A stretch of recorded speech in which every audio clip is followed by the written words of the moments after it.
I will use sharp model interpretation technique to explain the model output.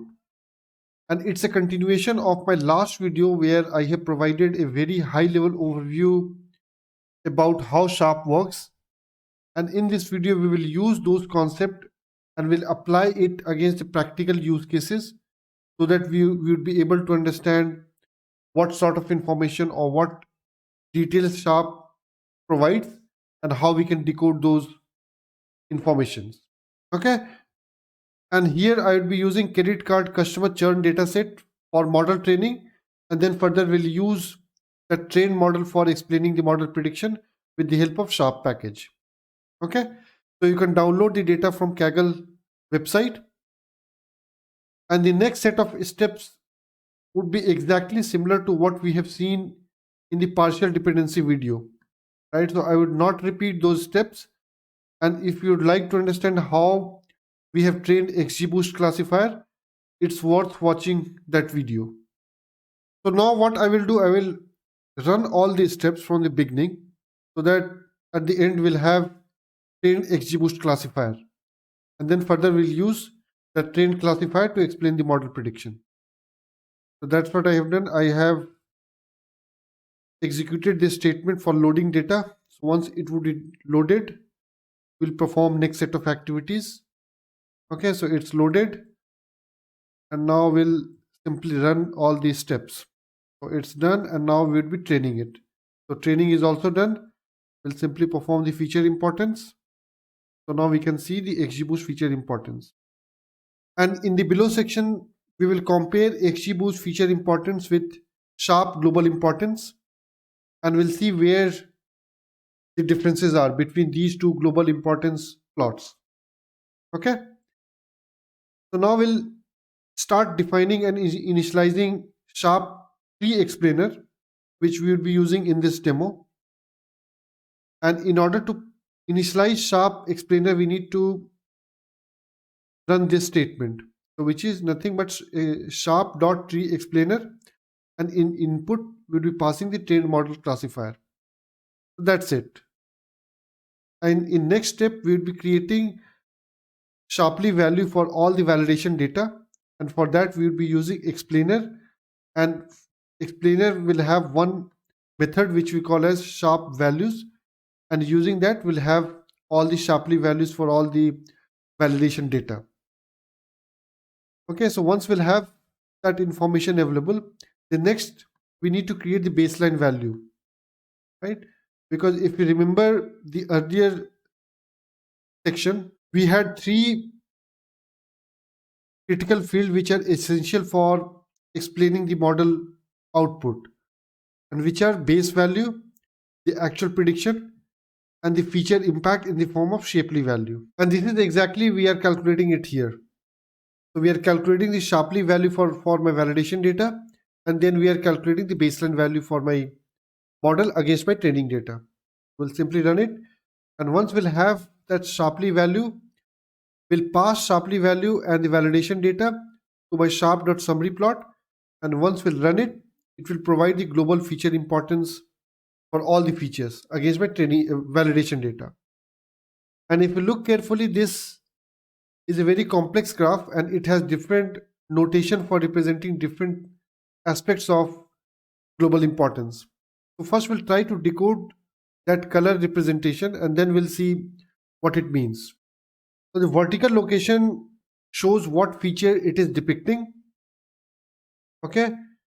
And the color shows that feature was high or low, right? So you can see this notation, right? So feature value, which will have high value, would be shown as red, and the feature which will have low value would be shown as blue. Okay. And the third aspect, which is horizontal distribution. So horizontal location explain the effect of that feature on your prediction. Okay. So at the bottom, if you'll see the negative Shapley value, so which means if any feature will have negative impact on the prediction, it would be shown on the left side of my plot. And if any feature will have positive contribution towards target outcome, it will have positive value. And the dot represents all the data instances, right? So you can see that all the data instances are plotted like a dot. And as we cannot plot all the data points in a single plot, so that's why we can see the density of the plot. And if all the values would fall in a very small region, then it will have that peaks, right? So that will show that we have lots of data near these points which will have very high value, right? So I'm just considering total revolving balance as a feature to explain that concept. With that context, we'll try to understand the global feature importance provided by sharp.summary package, and we'll take a couple of instances to understand what it means. So take an example, this field, total transaction CT field. So by looking into this plot, we would be able to tell that if the value of that field would be higher, then that will contribute towards reducing the prediction probability score.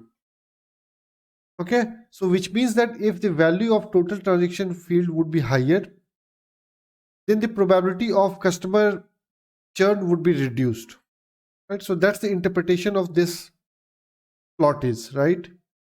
Take another example, months inactive for 12 months. So here you can see that it has red representation towards the right side of the middle line. So which means that if the value of months inactive for 12 months would be higher, then it will contribute towards increasing the prediction probability because it's on the right side of this middle line, right? And the right side of the middle line represent the positive Shapley value. So positive Shapley value means it will increase the prediction, it will contribute towards increasing the prediction probability, right? So that's the interpretation we have for months inactive for 12 months.